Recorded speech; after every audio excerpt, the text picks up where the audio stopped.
عرش سے نور ہے اور روشن جہان ہے، پیارا رمضان ہے ہمارا رمضان ہے، پیارا رمضان ہے۔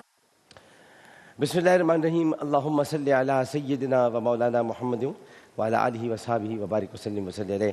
پاکستان میں موجود تمام ہی ناظرین کو، پاکستان سے باہر بھارت، متحدہ عرب امارات، تمام خلیجی ریاستیں، مکہ مکرمہ، مدینہ منورہ اور وہاں سے آگے، تمام یورپی ممالک بالخصوص برطانیہ، France, Spain, Italy, Germany, Sweden اور وہاں سے بھی آگے، ریاستہائے متحدہ امریکہ، South Africa, Canada, Australia, Norway اور جہاں جہاں اس وقت ایکسپریس ٹیلی ویژن پر ہماری خصوصی ٹرانسمیشن پیارا رمضان دیکھی جا رہی ہیں، وہاں وہاں ٹیلی ویژن سیٹ کے سامنے موجود تمام ہی ناظرین کو اور یہاں موجود تمام ہی حاضرین کو، ہمارے جی آپریٹر، ہمارے کیمرامین، ہمارے مہمان خواتین یہاں تشریف فرمائیں، ہمارے آڈیو کے انچارج، اول کے آڈیو کے انچارج ادھر ہیں، لائٹنگ کے انچارج ادھر ہیں، اور ہمارے والنٹیئرز جناب سلیم شریف صاحب جو کہیں سے بھی شریف نہیں ہیں، اور جناب واصل شاہد صاحب، اور اس کے ساتھ ساتھ ماسٹر کنٹرول ارسلان صاحب بھی آ گئے،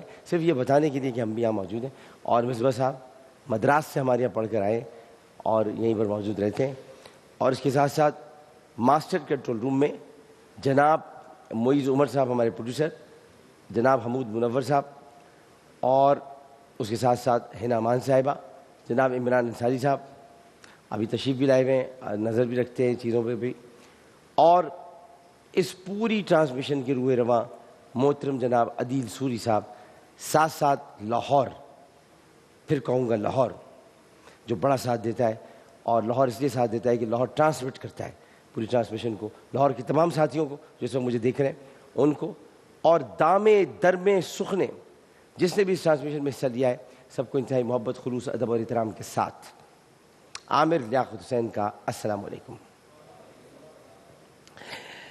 ناظرین محترم، آغاز کرتے ہیں ہادیہ ہاشمی یعنی سیدہ ہادیہ ہاشمی سے، اور بسم اللہ۔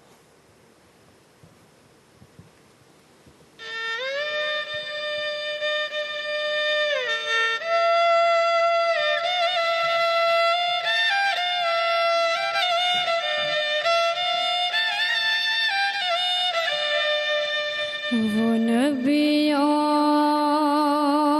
میں رحمت لقب پانے والا،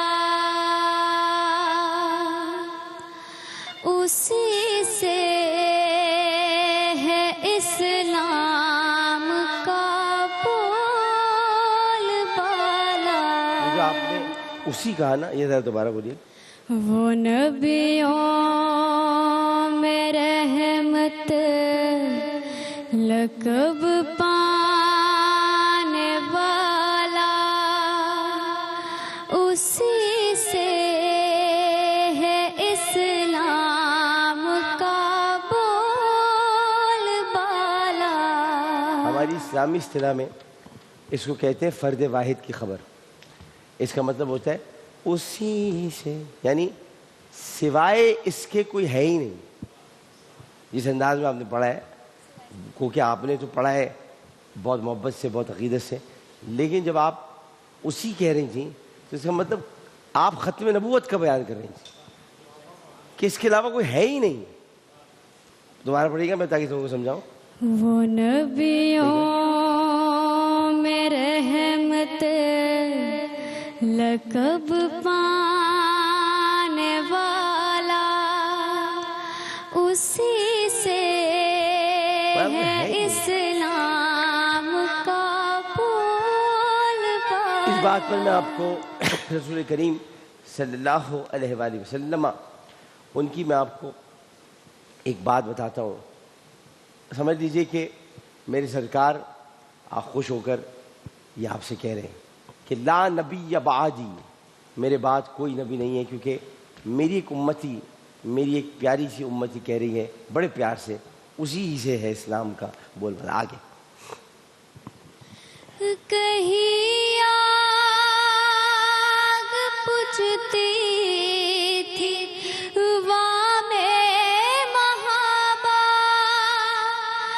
کہیں تھا کواکب پرستی کا چرچا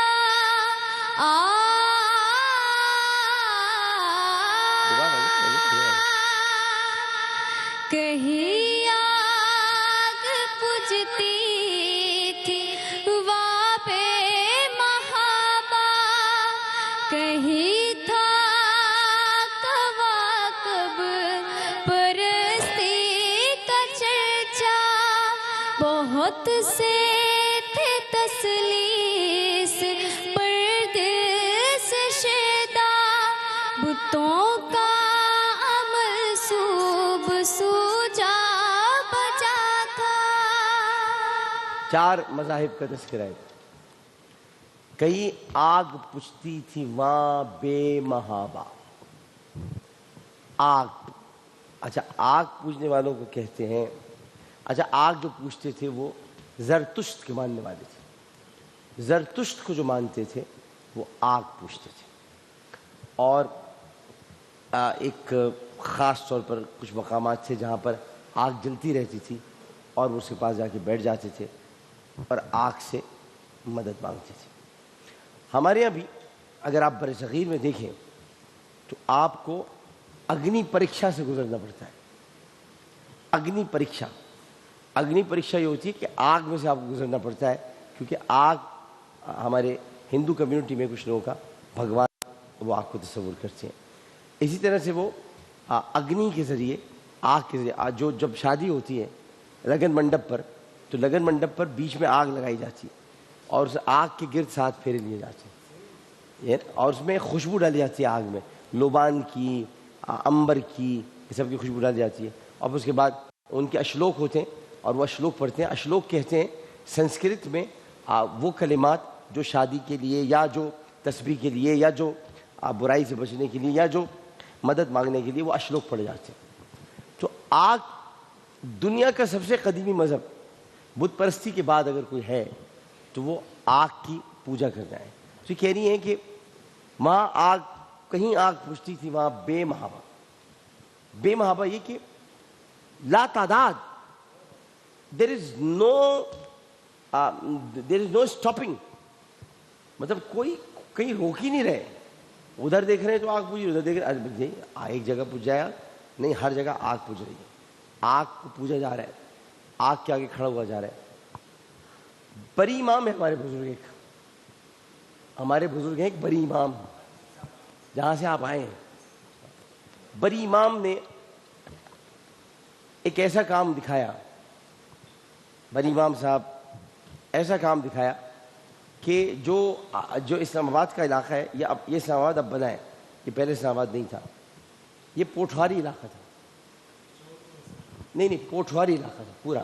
یہاں چندر گپت موریہ آیا تھا، آپ کو پتہ نہیں ہے. یہاں چندر گپت موریہ آیا تھا اور چندر گپت موریہ جو تھا وہ اشوکا کا بیٹا تھا. اس کا بیٹا اشوکا تھا. چندر گپت موریہ کا بیٹا اشوکا تھا. تو جو اشوکا آیا تھا تو اشوکا نے یہ لوگ آگ کو پوجتے تھے، تو انہوں نے آگ لگائی اور آگ کو پوجنا شروع کیا. اس زمانے میں حضرت بری امام نہیں تھے، لیکن یہ کہ جب ان کو پتہ چلا وہ اس علاقے میں آئے، پوٹھواری علاقے میں. پوٹھواری پنجابی بھی الگ ہوتی ہے. پوٹھواری پنجابی بڑی پیاری ہوتی ہے، بہت میٹھی زبان ہوتی ہے. جیسے پنجابیوں میں پنجابی الگ ہے، سرائی کی زبان الگ ہے، تو پوٹھواری پنجابی بہت الگ ہوتی ہے. تو انہوں نے دیکھا کہ یہاں یہ کون لوگ ہیں جو یہ آگ کی پوجا کر رہے ہیں. تو انہوں نے کہا یہ کیا پوجا کر رہے ہیں آگ کی، میں ایسی آگ لگاتا ہوں جو کبھی بجھے ہی نہیں، تاکہ ان کی پوجا ختم ہو جائے. تو انہوں نے وہاں پر آگ لگائی. ایک درخت تھے وہاں بیٹھ کر عبادت کی. اس کے بعد اس کو آگ لگا دی. جب آگ لگا دی تو آج تک اسلام آباد میں بری امام کے روزے پر وہ آگ جل رہی ہے. تو مثال یہ دینا تھا، تم کس کی پوجا کر رہے ہو؟ ہم چاہیں تو جب چاہے آگ لگا دیں اور چاہے تو کبھی بھی ختم نہ ہو. اس کے لیے ایک شعر پڑھا جاتا ہے کہ چاہے تو اشاروں سے اپنے، کیا چاہے تو اشاروں سے اپنے، کایا ہی پلٹ دے دنیا کی. یہ شان ہے خدمت گاروں کی، سرکار کا عالم کیا. آئیے اتنی خوبصورت ایکسپلینیشن سر. آگ سے بات چلی آگے سارے مذاہب سے بھائی امام سر کا پوری کر لوں جی پوری کر لوں. اس کے بعد دوسرا جو اس میں مسئلہ آتا ہے وہ ہے بت پرستی کا. بت پرستی لوہی نام کا ایک آدمی تھا. کیا نام تھا؟ لوہی. بت پرستی کی ابتدا ہوئی جب حضرت نوح علیہ السلام کی اونٹنی کی کونچیں کاٹی گئیں. اور جب حضرت نوح علیہ السلام کی اونٹنی کی کونچیں کاٹی گئیں تو لوہی بن عمرو جو پہلا بدبخت تھا جس نے حضرت نوح علیہ السلام کا نقش بنا کر مٹی کا رکھ دیا تھا اور لوگوں نے اس کی پوجا کرنی شروع کی. یہ وہ پہلا کمینہ انسان تھا جس کی وجہ سے بت پرستی کا آغاز ہوا. اور پھر بت پرستی کیا ہوتی تھی میں آپ کو سمجھا دوں. بت کوئی اوپر سے نہیں اترتے تھے. جو بڑا عزت دار سردار ہوتا تھا عرب کا اس کا بت بنا لیتے تھے مرنے کے بعد. عبد العزا، قصی، مرہ، کلاب، اس کے ساتھ کلاب، اس کے ساتھ احصاف، نائلہ. احصاف اور نائلہ کون تھے یہ بتا آپ؟ احصاف اور نائلہ دو بت تھے. تم سنتی بھی ہو نہیں سنتی؟ تم سنتی بھی ہو نہیں سنتی؟ ہاں. احصاف اور نائلہ دو بت تھے. احصاف اور نائلہ نے عہد کیا تھا کہ کیا بگاڑ لے گا ہمارا حبل. حبل پہ عبادت کیا بگاڑ لے گا ہمارا؟ ہم خانہ کعبہ کے اندر ہم بستری کر کے دکھائیں گے. انہوں نے کیا اور اسی حالت کے اندر اللہ تعالیٰ نے پتھر کا بنا دیا. یہ بت وہاں پر ہے. اور یہ احصاف اور نائلہ کا بت حضرت خالد بن ولید نے توڑا تھا. حضرت خالد. اب بڑے قصے ہیں بھائی کیا بتائیں آپ کو. اچھا جی بت پرستی کا چرچا. اس کے بعد تھا یعنی کواکب ہو گئے. کواکب آ گیا. کواکب ستاروں کو کہتے ہیں. کواکب ستاروں کو کہتے ہیں. نجوم بھی ستاروں کو کہتے ہیں. کواکب بھی ستاروں کو کہتے ہیں. آپ کو یاد ہے حضرت ابراہیم علیہ السلام جب مبعوث ہوئے تھے تو ان کو ان کی ماں نے چھپا دیا تھا غار میں. اور غار میں چھپانے کے بعد ماں نے تو وہ غار سے نکلتے تھے تو صبح سورج دیکھتے تھے تو کہتے تھے شاید یہ میرا خدا ہے. چپ ہو جاتے تھے. جواب نہیں ملتا تھا کیونکہ سورج شام کو غروب ہو جاتا. کہ نہیں غروب ہو جاتا ہے میرا خدا نہیں. پھر وہ دیکھتے تھے رات کو چاند نکلا ہاں یہ میرا خدا ہے. لیکن چاند بھی صبح تک غائب ہو جاتا تھا. نہیں یہ میرا خدا نہیں ہو سکتا. چاند کے ساتھ ستارے دیکھتے تھے یہ میرا خدا ہے. چاند بھی ستارے بھی غائب ہو جاتے تھے. نہیں یہ میرا خدا نہیں ہو سکتا. تو اللہ تعالیٰ نے ان کو ہر طرح سے آزمایا اور وہ اس پر پورا اترے. تو کواکب کا جو پوجنا تھا, کواکب کا مطلب ہے ستاروں کی عبادت. تو ستاروں کی عبادت ہوتی تھی. یہ ستارہ خوشیوں کا ہے, یہ ستارہ غمی کا ہے, یہ ستارہ دولت دیتا ہے, وہ جو دور چمک رہا ہے یہ ستارہ ہمیں دیکھ رہا ہے. ایسی ایسی مطلب عجیب سی باتیں تھیں. تو کواکب کا ہو گیا. اب کیا بچا؟ نہیں وہ کیا بچا؟ بت ہو گئے. بتاؤ تو بت ہو گئے. بت ہو گئے. بت ہو گئے. کواکب ہو گئے. آگ ہو گئے. تثلیث trinity. And I am not offending to my Christian community. I am not offending. It's your belief and I respect your belief. But when I am talking about the religion of Islam, when I am talking about what is Islam and what are the beliefs of Muslims, so please allow me to speak about my religion. So there is no harm when you follow Trinity, but there is harm when Muslims follow the Trinity. So please allow me to speak about Trinity. تو یہ میں اپنے مسلم یا مسیح community سے میں بات کر رہا ہوں تاکہ انہیں کوئی اس بات پر دکھ اور پریشانی نہ ہو. تو میں اس لیے بات کرنا چاہتا ہوں. دیکھیے ٹرینٹی آپ کا عقیدہ ہے, اسے بالکل چھوڑ دیں, میں آپ سے بات ہی نہیں کر رہا کیونکہ یہ آپ کی بات ہے. بٹ ہمارے یہاں کیا ہے؟ فَأَشَارَتْ إِلَيْهِ. اب بڑی پیاری آیت ہے یہ, سن لیں. فَأَشَارَتْ إِلَيْهِ. یہودی آئے, یہودیوں نے آ کر دیکھا, ایسے چلتے ہوئے یہودی آئے, انہوں نے آ کر دیکھا یہ پالنے میں کون لیٹا ہوا ہے. تو حضرت مریم سے پوچھا کون ہے یہ؟ تو حضرت مریم کو اللہ تعالیٰ نے چپ کر روزہ رکھنے کے لیے کہا تھا. کیا کہا تھا؟ یہ مائک آپ کے پاس چلتا نہیں ہے کیا؟ چپ کر روزہ رکھنے کے لیے کہا تھا. آج میں آپ کو ایک بات سمجھانا چاہتا ہوں, آپ سب لوگ بھی بیٹھے سب سمجھ لیں, تم لوگ بھی سب سمجھ لو جتنے لوگ سارے لوگ ہو. یہ سیاستدان جو بکواس کرتے ہیں کہ ہم نے چپ کر روزہ توڑ دیا, ان کو پتہ بھی نہیں ہے کہ چپ کر روزہ صرف مریم نے رکھا تھا اور کسی نے نہیں رکھا تھا. بے شک بے شک. یہ غلط مثالیں لے کر آتے ہیں, بہت غلط مثالیں لے کے آتے ہیں. چپ کا روزہ صرف حضرت مریم کا رکھا تھا, تو ان کو چپ کا روزہ توڑنے کا حکم دیا. تو انہوں نے, وہ بات کی بات ہے, تو انہوں نے کہا کہ یہ بچہ کون لیٹا ہوا ہے؟ تو حضرت مریم نے ہاتھ کے اشارے سے کہا فاشارت الیہ, یعنی اسی سے پوچھ لو فاشارت الیہ. تو ایک یہودی عالم تھا, وہ ہنسنے لگا, اس کا نام یہودا تھا. کہنے لگا قالوا کیف نکلم من کان فی المہدی صبیا. اس کا مطلب یہ تھا کہ ہم اس سے پوچھے جو پالنے میں لیٹا ہوا ہے, جسے بولنا بھی نہیں آتا.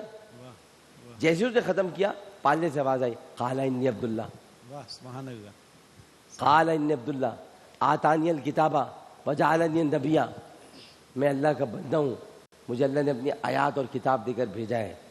سبحان اللہ. تو اس وقت یہودی گھبرا گئے, لرز کے پانچوں بھاگ گئے وہاں سے. تو وہ ڈر گئے, وہ سمجھے کوئی آصف آ گیا کیا ہے. تو تثلیث کا عقیدہ یہ کہ حضرت مریم, مطلب اللہ سبحانہ وتعالیٰ, مریم اور پھر حضرت عیسیٰ علیہ السلام, ہم اس نظریے کو نہیں مانتے اب مسلم کمیونٹی. اور وہ یہ کہتی ہے دیر از نو گاڈ, اللہ کے سوا کوئی عبادت کے لائق نہیں ہے اور کوئی اس کا ہمسر نہیں ہے اور کوئی اس کی اولاد نہیں ہے اور وہ کسی سے پیدا نہیں ہوا اور اس کو کسی نے پیدا نہیں کیا. اتنی ساری باتیں کرنے کے بجائے صرف کہہ دو قل هو اللہ احد اللہ الصمد لم یلد ولم یولد ولم یکن لہ کفوا احد. جی سبحان اللہ, سبحان اللہ. کرشموں کا راہب کہ تھا سید کوئی, طلسموں میں کاہن کہ تھا قید کوئی, وہ نبیوں میں رحمت لقب پانے والا, اسی سے ہے اسلام کا بول بالا. اس میں دو افراد کا ذکر ہے, کاہن اور راہب. راہب برے نہیں ہوتے, راہب تو خود بحیرہ تھا اگر یاد ہو. رسول کریم حضرت ابو طالب رسول کریم صلی اللہ علیہ وآلہ وسلم کو 16 برس کی عمر میں سفر تجارت کے موقع پر اپنے ساتھ لے کر جا رہے تھے. تو دیکھا, راہب نے دیکھا دور سے کہ ایک بچہ بیٹھا ہے اور پورا لق تک ایک میدان ہے, لیکن اس بچے کے سر پر سایہ ہوا ہے درخت کا اور اس طرف ٹھنڈی ٹھنڈی ہوا چل رہی ہے. تو وہ اٹھ کر گیا, بچے کے قریب دیکھا اور ابو طالب کو لے کر بازو سے پکڑ گیا, یہ کس کو لے کے پھر رہے ہو؟ وہ کہنے لگے کیا بات ہو گئی؟ اس کو فوراً لے کر جاؤ, اس کو چھپاؤ, اس کے قتل کے در پہ ہو جائیں گے, یہ آخری نبی ہے. وہ یہ راہب تھا, بحیرہ نام تھا اس کا. اور ایک ہوتا ہے کاہن, کاہنوں کے پاس جانے سے رسول اللہ نے منع فرمایا. جو کاہن کے پاس گیا اس کی 40 دن کی عبادت رد کر دی جائے گی. کاہن ہوتے ہیں, ایسٹرالوجرز نہیں ہوتے, کاہن ہوتے ہیں جو در حقیقت مستقبل کی خبر اعتماد کے ساتھ دیتے ہیں کہ جو ہم کہہ رہے ہیں وہی ہوگا. ایسٹرالوجرز جو ہوتے ہیں وہ یہ کہتے ہیں ساتھ ساتھ محکمہ موسمیات کی طرح ہوتے ہیں, وہ یہ کہتے ہیں کہ امکان ہے, جہاں امکان آ جائے وہاں وہ کاہن نہیں ہوگا. یعنی آج بارش کا امکان ہے تو اللہ تعالیٰ اوپر سے مسکراتا ہے, اوپر سے مراد جہاں بھی جس مقام پر ہی موجود ہے مسکراتا ہے. اور اللہ تعالیٰ کا کوئی مقام نہیں ہے کہ وہ سائڈ یہ دائیں طرف ہو تو بائیں طرف ہو تو اوپر ہو تو نیچے ہو. تو اللہ تعالیٰ تو شہرک سے بھی زیادہ قریب ہے. نحن اقرب الیہ من حبل الورید. تو اللہ تعالیٰ مسکراتا ہے کہ یہ کہہ رہے ہیں بارش ہوگی, چلو بھائی دھوپ نکل آؤ, چلو بھائی دھوپ نکل آؤ. اب دھوپ نکل آتی تو بارش ہی نہیں ہوتی. تو اس میں محکمہ موسمیات کی تو ہو جاتی ہے. تو اس کے بعد اب آپ یہ دیکھیے کہ اب جو ایسٹرالوجرز ہیں وہ بھی یہی کہتے ہیں کہ ڈاکٹر صاحب آنے والے دنوں میں لگتا ہے کہ آپ کے ساتھ کچھ اچھا ہونے والا ہے، اس کے امکانات ہیں. کدو وہی اچھا نہیں ہوتا، اس کے علاقہ اور ہی الٹا ہو جاتا ہے. اسے میں نے ان سے پوچھنی چھوڑ دیا. بلا وجہ پوچھے آدمی، اللہ تعالیٰ نہ آپ کاہن کے پاس جائیں نہ آپ ایسٹرالوجر کے پاس جائیں، آپ سکون کے ساتھ بیٹھیں. جو کچھ آپ کی تقدیر امم میں، ایک دیکھو دو تقدیریں ہوتی ہیں، تقدیر مبرم، تقدیر معلق. یہ دو تقدیریں ہوتی ہیں. تقدیر معلق کا مطلب یہ لٹکی ہوئی تقدیر. تقدیر معلق کا مطلب یہ لٹکی ہوئی تقدیر، یعنی اللہ تعالیٰ جب چاہے قادر ہے وہ اس پہ کچھ بھی لکھ دے. بے شک. اچھا لکھتا کون ہے؟ اللہ نہیں لکھتا. اللہ کہتا ہے اکتب.